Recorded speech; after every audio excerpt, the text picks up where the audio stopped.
I mean, those are all the things which show that we never accept who we are in this moment. Yeah. Yeah. And that is what I feel our basic suffering. We always want to be different, and we think we gain it by not eating chocolate or by sitting straight and so forth. Yeah. Was there actually anything in your childhood which was leading to your experience? How was your childhood? How was your upbringing? Did you have experiences as a child already? What made you become a seeker? Lots of questions. Well, I mean, to keep the interview going, I can tell you some things that happened, but really nothing leads to liberation. I mean, quite literally, nothing leads to liberation. But there are sort of things that you might think had a connection. But if you're looking in space and time, it looks as if events are sequential. But I remember certainly when I was 8, and at other periods in my life, I had a terrifying, absolutely terrifying feeling that, who is this Catherine thing? What is it? Nothing's real. How can anything exist? Most of all, this Catherine thing. That was very frightening. It wasn't a thought. It was like a complete shift in perspective. And it was cold and it was frightening, and I thought perhaps I was mad. So I always wondered about that. Did you talk with anybody about this experience? No, I thought, because it started when I was about 8, I honestly thought they'd put me in a lunatic asylum if I felt that. Yes, so you felt very alone with this experience. Oh, yes, yeah. But it was a mystery to me to this day. And then I did have a few sort of experiences before I disappeared.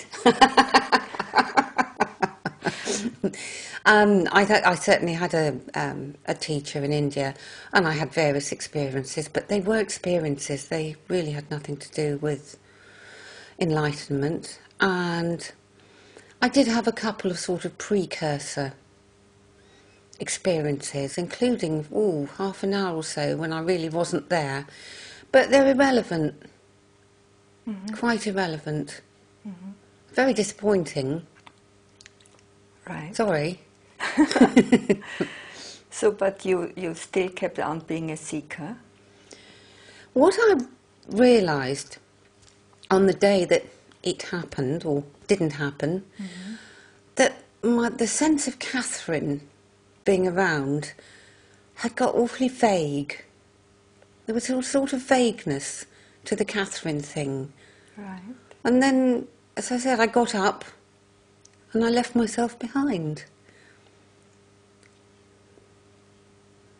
Okay, well, it's interesting when I, as I sit here and look at you, I started feeling this kind of emptiness.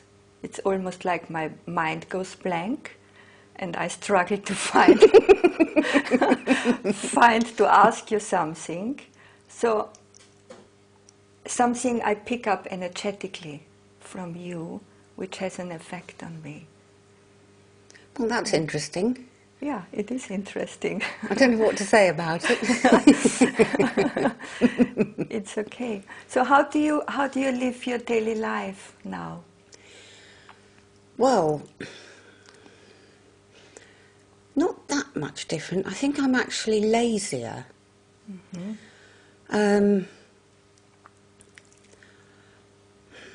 I think actually my poor husband, for 2 years after it happened, I was very, very lazy.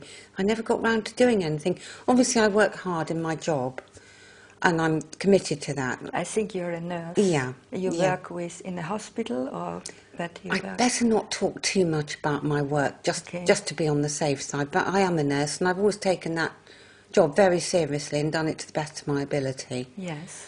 So that hasn't changed, except I would say that there's less of myself, putting myself forward in a situation, except where it's necessary.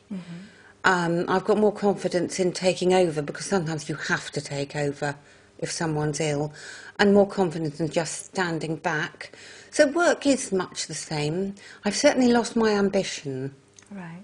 But that might be my age as well. It's difficult to say. Yeah.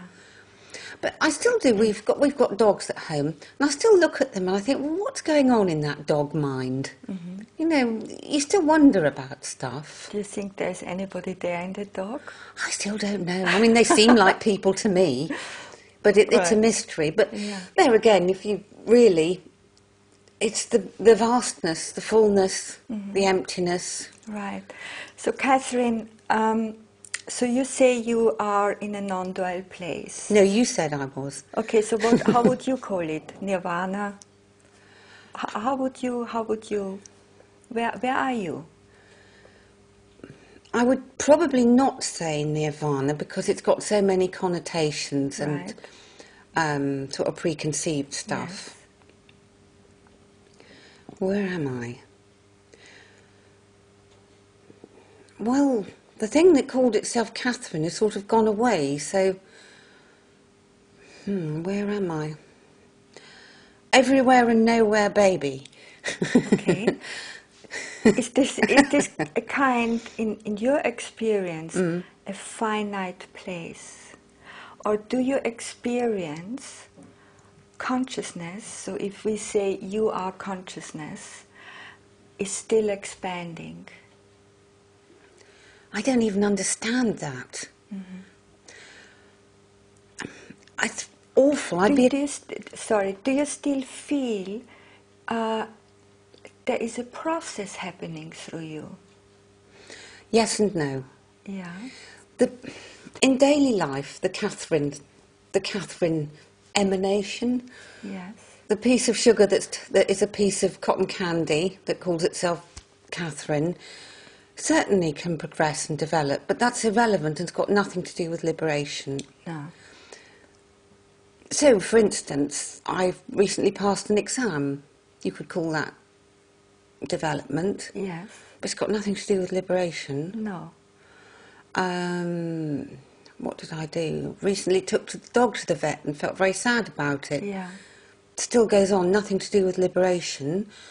I'm trying to learn to do more housework and be slightly better around the house. Nothing to do with liberation. No. Okay. Yeah?